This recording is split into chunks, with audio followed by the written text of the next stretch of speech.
I'm Stephanie Burt, coming to you from our living room in Belmont, Massachusetts.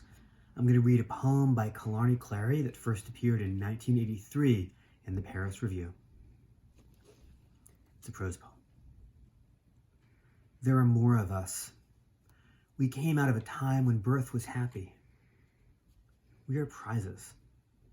Perhaps we shouldn't have been so important, so healthy.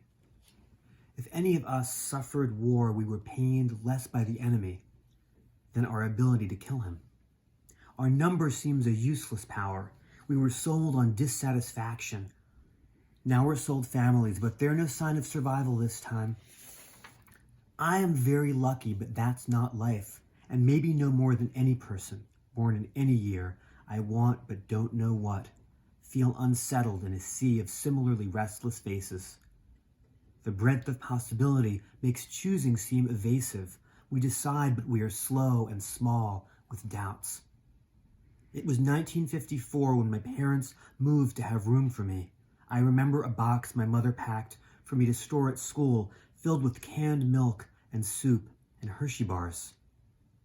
2,000 good nights, my checked uniform on a hook, my face to the hall light, because that felt like a day in the sun.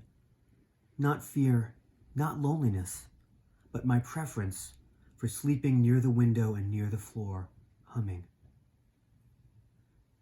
So that's a prose poem. It's from a book of prose poems. Killarney Clary only writes prose poems, and she's really among my top favorite prose poets ever because of the way that she gets every sentence to glow and hum and speak independently, and yet runs them into this emotional whole that doesn't tell a single story. It's not like reading a novel, but it's not quite like hearing a song either. It's like getting to know a person very fast in a way that's only possible through poetry. And I love that poem because it speaks to our moment right now when many of us are indoors wondering what comes next. And we're also wondering what our generation is going to be like, whether we're 15 or 35 or 75. That's a poem about belonging to a baby boom generation, coming as I think Clary came toward the end of a generation that grew up thinking about other kinds of disaster and other kinds of security. And it helps me think about what it's like to be sheltering in place or to be at home, to be scared, to think about loved ones right now. Thank you and stay safe.